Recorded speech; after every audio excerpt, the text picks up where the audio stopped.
Hello and welcome back to the Beatdown Bandits podcast. I am Colin, and this is season 2, episode 15. Yeah, I had to write that down because I never remember, and I'm pretty sure I start almost every episode of the podcast this way of not remembering which podcast number I'm on. I didn't do many podcasts this year, and I do apologize for that. It was just a timing thing, and just a lot of other responsibilities and stuff.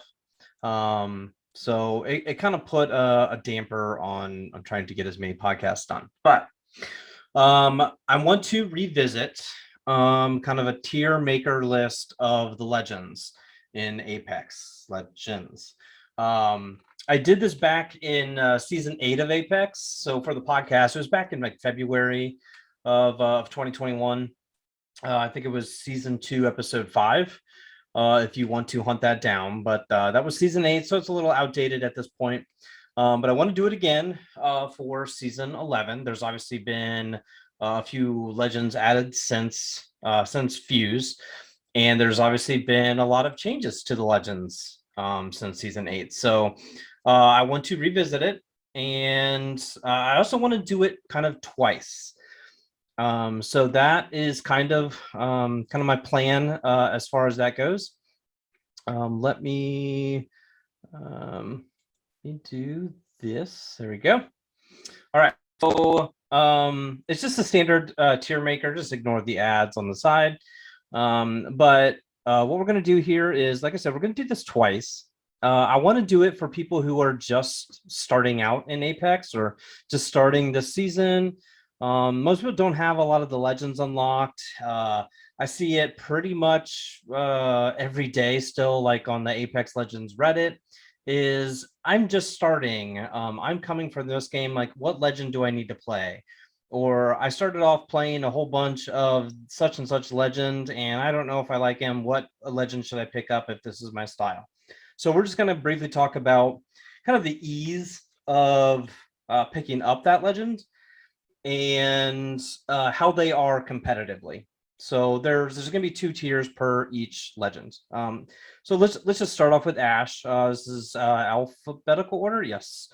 So this is alphabetical order with the legend. So Ashe is the newest legend for season 11. So kind of works out great.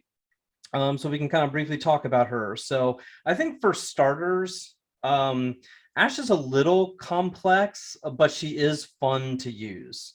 So I kind of give her a Seer, a Seer, a C rating for people just starting out. So I think she's kind of middle of the ground. She is fun to play. She looks cool. She's got great voice lines, I think. Her abilities aren't overly complicated. You can very easily scan with her passive. You can very easily scan death boxes that alerts the team. And especially if you come off mute, if you're playing with randoms or whatever, it's a very easy thing to be able to push teams that are nearby. So she's pretty easy as far as that goes. Her ultimate ability, the basically the glitch that she can basically teleport with, which is very similar to Wraiths that a lot of people are familiar with. It's instantaneous, and at least compared to Wraiths, it's a little bit harder to control and can very easily get people into trouble if they don't know exactly how to place it. So that's why I kind of gave her a C rating to start off with. Now, competitively, I would maybe move her up a notch or two. I'm going to put her as an A tier because I feel like she's hyper aggressive, and if you really know what you're doing and communicating with your team, she's very strong in that way. So next up is Bangalore, and Bangalore is actually pretty easy to use. She's I was almost going to do an A to start, but I'm going to put her as a B to start with. So for anybody starting off with Bangalore, her kit, like I said, is very easy to use. If you're getting shot at, she runs faster. She's got that double time movement. The smokes are easy to point and use and shoot. and her ultimate is, it speaks for herself. Speaks for itself with the the missile strikes coming down. It spreads a lot. It's all in front, so it's an easy way to escape or hold teams off. So her kit is very easy to use. I usually recommend Bangalore for people to start off with because she's like very middle of the ground, not complicated. The only problem that I see, and this is where it changes for her tier rating for competitive play, is I think she's more of a C tier person because of how difficult her actually smoke is to use it in the right way.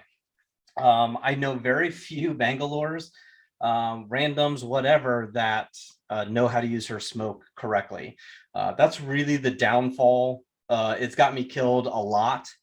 It's caused me not to get kills a lot, etc. So the smoke is can be very counterintuitive to your team. So just be aware of that.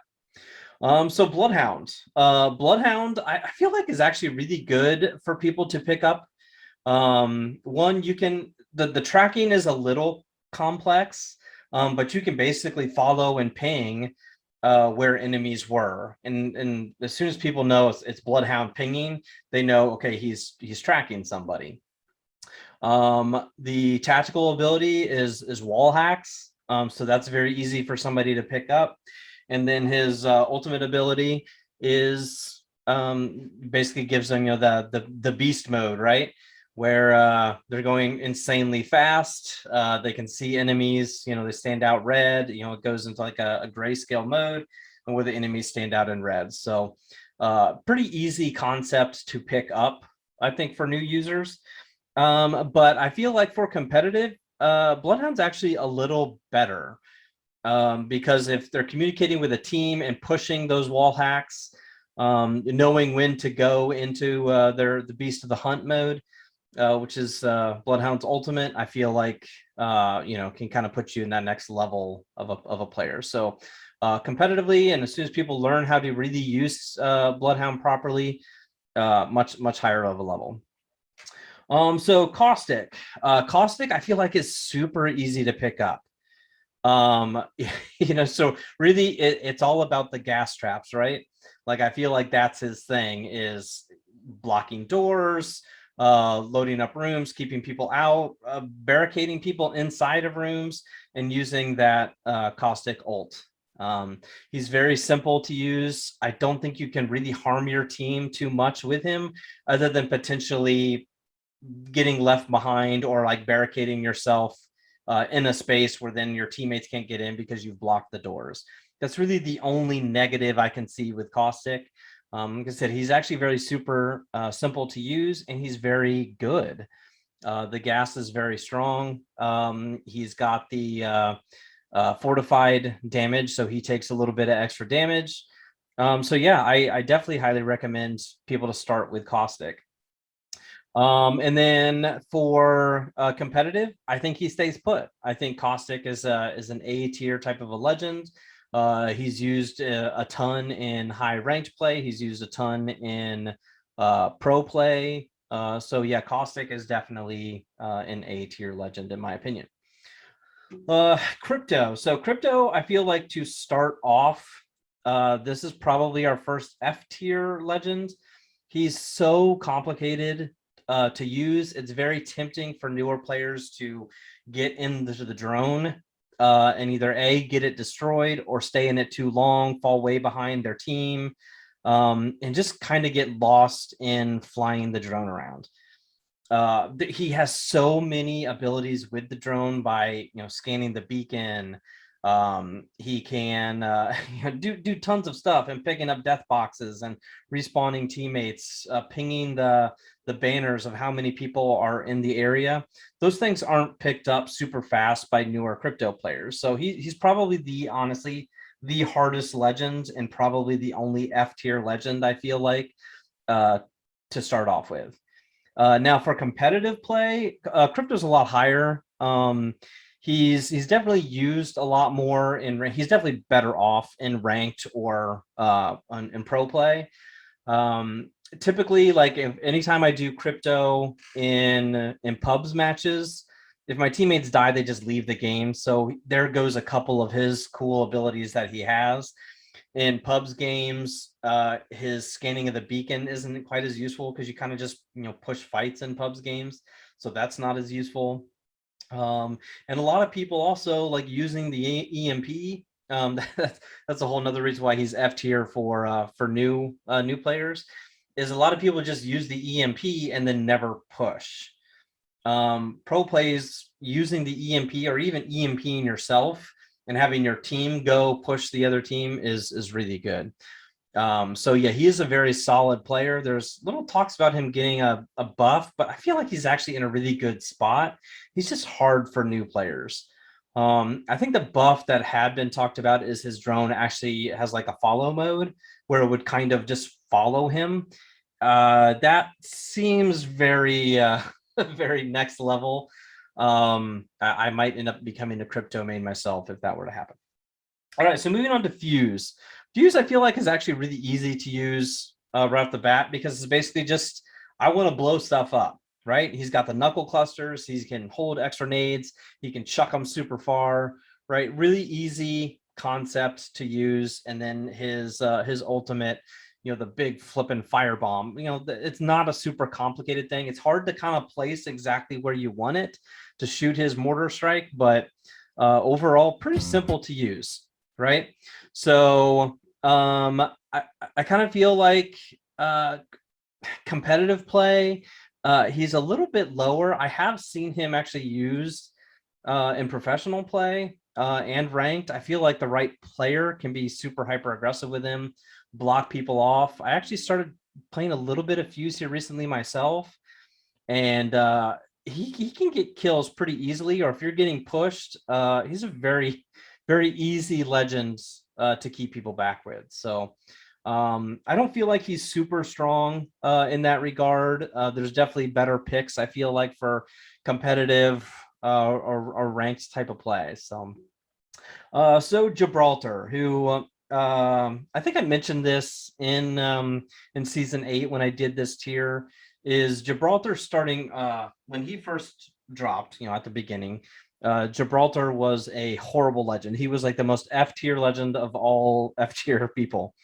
We always called him the Mozambique of legends, just because of how just bad he was. But he's obviously got a lot of boosts, and I think for people to start off with, he's about a C type of a person. I always warn people of the ultimate, like be careful with that ultimate ability. You can very easily kill yourself. It's also not super easy to bubble fight. That's a very common phrase now with Gibraltars, and if you watch like competitive play, learning how to fight around his bubble and using his gun shield is not super simple. But the concept of Gibraltar is very middle of the pack, I feel. So I kind of gave him a C tier to start off with. I thought in the beginning he was very much, back season 0, season 1, season 2. He was much of like an A tier to start off with. Like he's a good starter legend.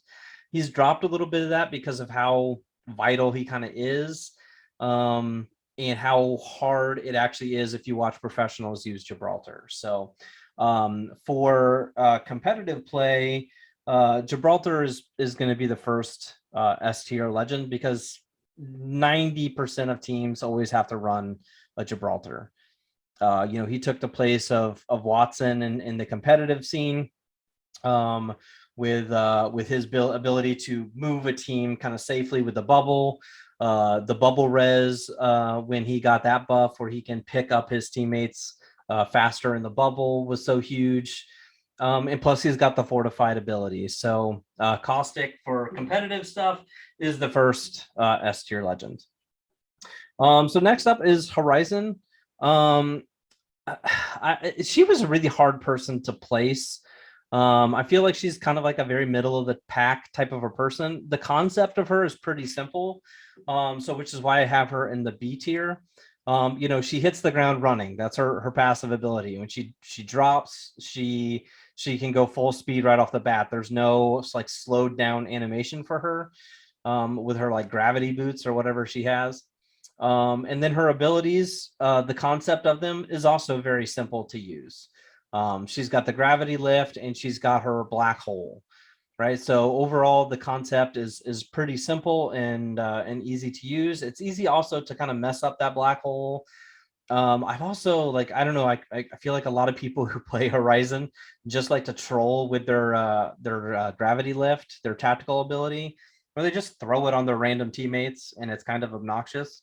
But it's a very useful ability to get up high onto buildings or even to fight while getting lifted up like that. When she dropped, she was insanely powerful. She was a lot probably a little bit more simple to use. Now it's be a little more complex. And I think for competitive play, she's probably around here. I would personally, I don't feel like she's very good in the competitive scene. I feel like her pick rate is super low right now. I never see her. I personally don't play her very much, so I would have her probably a little bit lower. I'm actually going to put her D. I just don't feel like she's as useful. I'll probably get some hate for that, but that's perfectly fine. I have not had good experiences with Horizon players. I will say that. All right, so Lifeline is up next. So Lifeline to pick up, I feel like is S tier. So if you're starting off Horizon, I feel, or excuse me, why did I say Horizon? Lifeline is very easy to use. You basically have to know two things, and that's it. When your teammates are injured, put your dock drone down. Okay, you need to keep an eye on the bottom left-hand screen if you're playing Lifeline on your teammates. Okay, if they are not, you need to be resing them. You need to be picking up the gold backpack. Your teammates should hopefully be pinging it for you. So you need to be resing them, and you need to be dropping your dock drone. That's the only reasons to play Lifeline. And so many people forget that. That's the only two things you really need to know. Her ultimate ability, the care package drop, is kind of meh. It does maybe help out one or two of your teammates of just getting like a better stock or going from a blue armor to a purple armor. So it can be useful. I've also heard of people when Kings Canyon was on ranked last season, I heard people actually playing Lifeline and dropping on top of the charge towers and just charging her up and dropping a whole bunch of care packages while the others were looting, so she could get purple armors really quick for everybody. So basically they would have to do it about 4 or 5 times to get 3 purple armors. So that's an interesting concept. So yeah, so like I said, she's pretty simple. In the competitive scene, she's not as good. I personally love having lifelines on my team. So anytime I get a good lifeline on a ranked game or whatever, I feel like she's super good.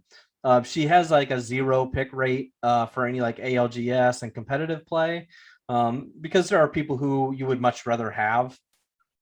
So yeah, she's got a lower tier with that type of stuff. Because her ability also, that tactical ability also relies on her teammate being down or injured. So her skills are based around your team getting knocked. So I get why she's maybe a lot lower for the competitive scene and pro players, but for a ranked game, I think she's fantastic. I hate going up against lifelines on the other team as well, because like you get that knock, then you see a lifeline, it's like, oh crap, I just lost my kill from that. So Loba, Loba again, I feel like is actually pretty easy to pick up. I feel like a lot of people don't ever use her black market though. I don't know what that's about, but that's what Loba is about. Is her ability is based around that black market, and that helps her team. A lot of Lobas I know like just drop it and then pick it right back up. They get what they need. Don't let their teammates grab it. I get like not wanting their teammates to loot forever, but you can only get 2 things out of it.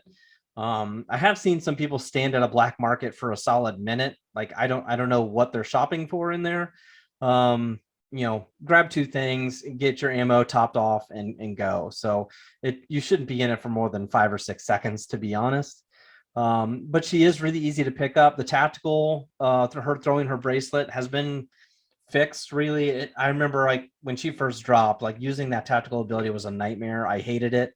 I feel like I could never throw it right. It was insane. So, but right now, I feel like she's in a really good spot. I love having a Loba that is smart on my team.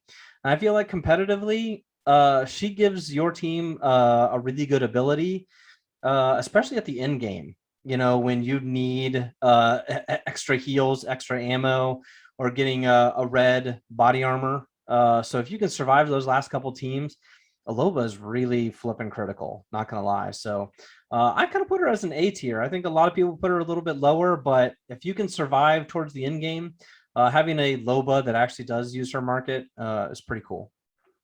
Okay, so Mirage. Mirage is kind of my boy, but I feel like picking him up to start off with for new players. Mirage is a really simple concept again as well.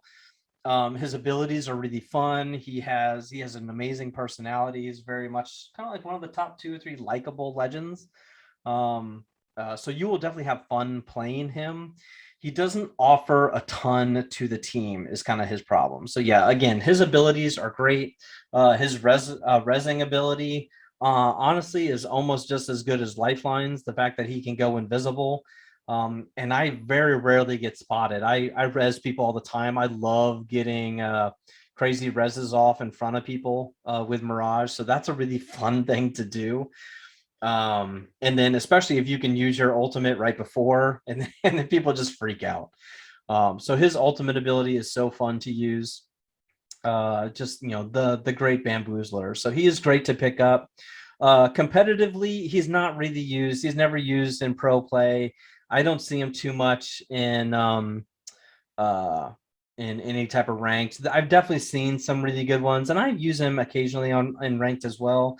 But he's probably more of like a D tier legend for ranked, potentially even like an E tier, to be honest. He just doesn't offer as much support for the team. I think I'm going to leave him as a D tier. I tend to rate people high, so the odds of people really being in the E and the F, pretty slim to none. Okay, so Octane. Octane to pick up, again, really simple concept, stem and run, right?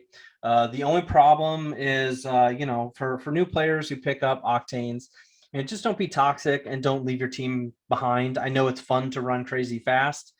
Use your jump pad and just jump all over the place. Yeah, it's crazy fun. But Octane's a bit like the stereotypical meme Wraith, get knocked and leave a game. Octane's right on the edge of that.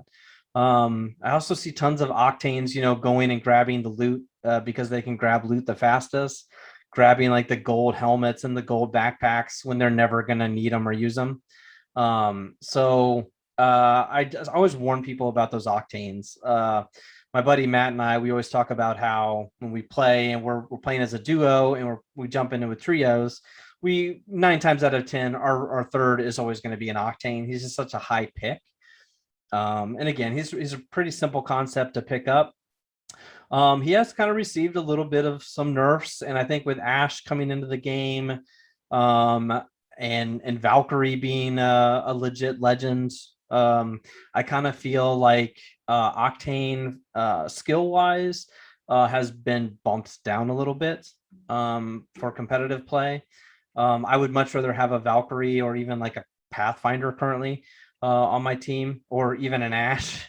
So yeah, Octane's has been kind of bumped down a little bit. I mean, he was S and A tier there for a couple seasons, so he's kind of come back down to earth, so to speak.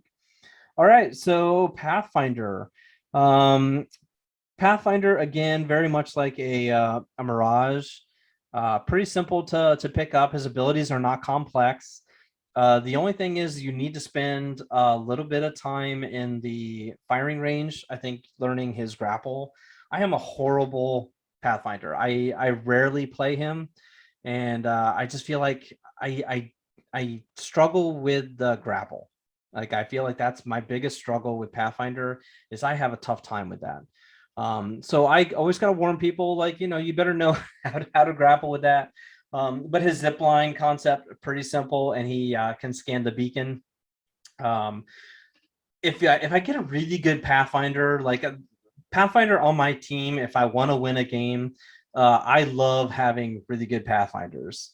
So they typically are very mobile characters, and they're not gonna fall behind. I feel like the stereotypical Pathfinder is someone who's gonna kind of stick with the team or lead the team a little bit. So I do like having Pathfinders, and I think Pathfinder stays also in the B tier for ranked and competitive stuff. I mean, he used to be he used to be one of the top 2 or 3 legends with that stuff, but more mobile legends have come along and useful stuff, and then like the fact that he doesn't really have a passive ability other than scanning the beacon, but there's like 5 legends that can do that now, so he needs a little bit of a rework, like a little bit of a buff, and I think he'll be right back up in there. So next is Rampart. So Rampart, I think to pick up and use is like a B. Again, like Sheila is crazy fun. The fact that you can walk around with Sheila now is also crazy fun. She is great in pubs or just kind of memeing on people a little bit.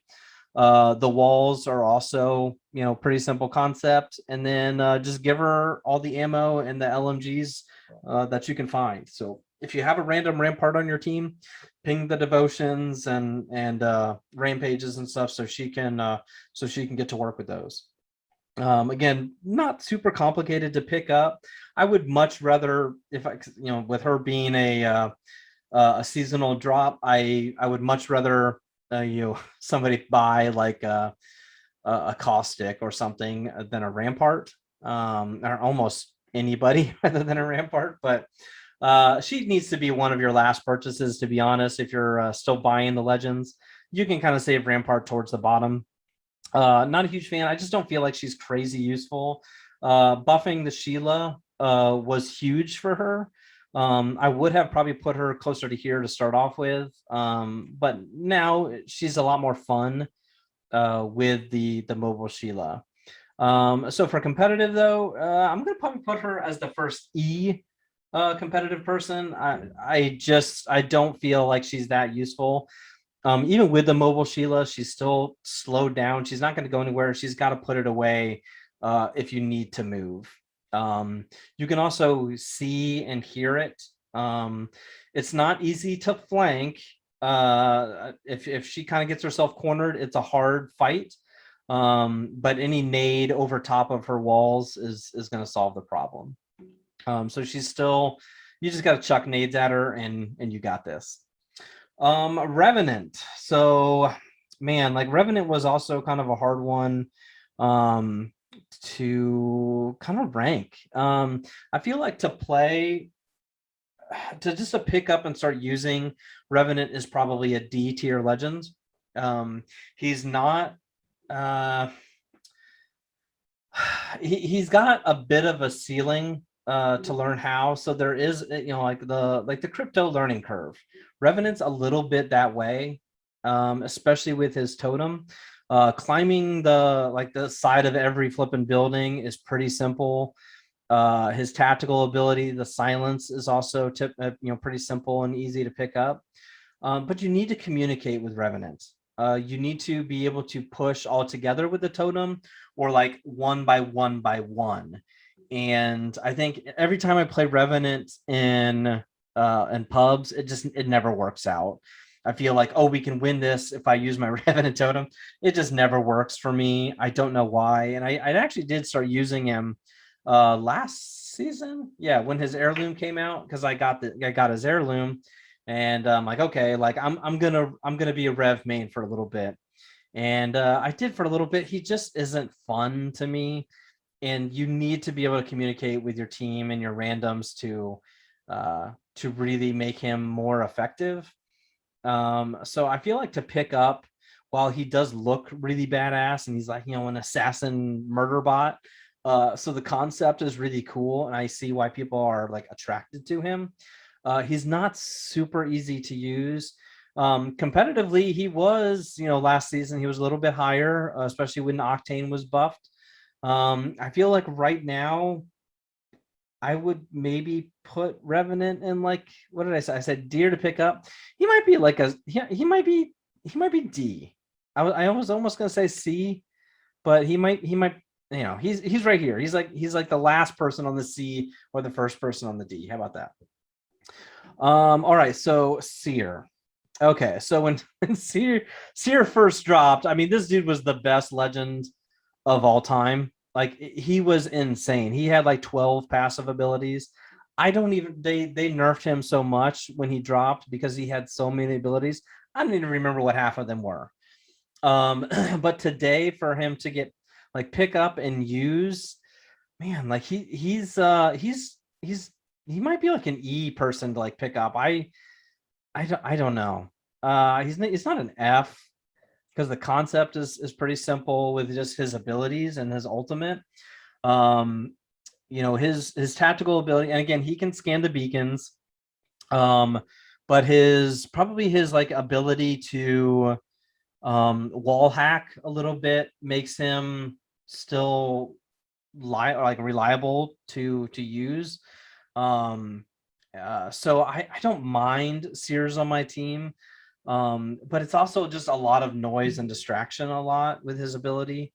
So it's hard to still kind of pick up where the teams are and where the enemies are. So I'm not a huge Seer fan. And for somebody who makes videos the way that I do, I hate Seers. With his ability to be able to see where everybody is just by ADSing, even without a gun out, is is is pretty good, but it's not easy to pick up. So I feel like he's kind of like a D or an E tier to start out with. There are much easier and better legends to start with.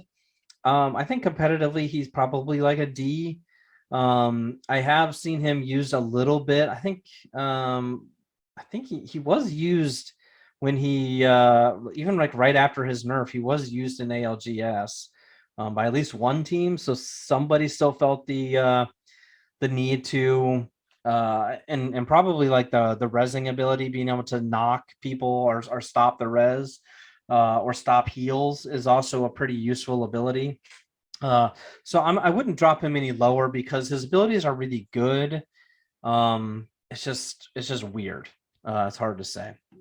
So Valkyrie. Valkyrie. I think to pick up and use, probably like a B tier. I feel like she's not super complicated. The only thing I think, her you got to watch with her tactical, her missiles that she shoots. You can very easily hit yourself. You would do it 100 times. You pick her out, and even pro Valks shoot themselves from time to time. So that's very easy to do. She can scan the beacons as well, but she probably has the best passive ability in the game. Kind of looking around at the other legends, like her passive ability of being able to fly and use her rocket boosters to get on top of buildings or to escape a little bit is really dang powerful. She would be, if I were to start over in Apex again, she would probably be my first purchased legends. I mean, you start out with the basic legends, however many there are, like 8 of them or whatever, but I would probably buy Valk first if I were to like start a new account. That's probably where I would go. But then her ultimate ability is really useful, but for newer players, it's not something I would prefer to do. A lot of newer players either don't know how to rotate, which is super important for her, or don't know how to necessarily use her scanning ability while she's in air, finding where the enemies are, or finding like, oh, there's a solo right here. We can all three land on the solo or right next to the solo and deal with this person. But a lot of newer Valks or aren't used to it. I could see very much like landing on full teams or not making the right rotation and making things even worse for yourself. So competitively though, she is S tier. For anybody who knows how to rotate, nobody does it better than Valkyrie. And for competitives, ranked, professional, pro leagues, you have to be able to rotate properly, and the ability to scan beacons is a very useful ability for being any type of competitive person. So Valkyrie, yeah, definitely an S tier person. All right, so Watson. So Watson just got a buff this season. But to pick her up and use her abilities, she's not easy to use. I would put her at like the D tier of legends to be able to like pick up and use right away. The fence concept, yeah, like okay, I'm just gonna fence off walls and put my ultimate here. It's a little more complex than that. You got to put the ultimate in the right spot where it can't get destroyed. Knowing the distance of nades and stuff like that, knowing how and when to drop it, and knowing how and when to place fences. I see tons of Watsons who never place fences. Even really competitive ones don't place enough fences. I don't think so. She seems like okay, like I can just block people off, but like I said, it's just a little more complicated. I think if you've played Watson 100 times, I think most people would understand that. So I wouldn't recommend her for newer players. But for competitive, while she was kind of down here for competitive still, she's moved up with her abilities. Her ultimate is a little better now with the recharging ability and it lasting forever. The recharge is a lot faster. And then, she got her ability to kind of charge up a little faster as well, which helps. And she can place fences crazy fast. So they kind of took away some of the animations. She can run a little bit while placing fences.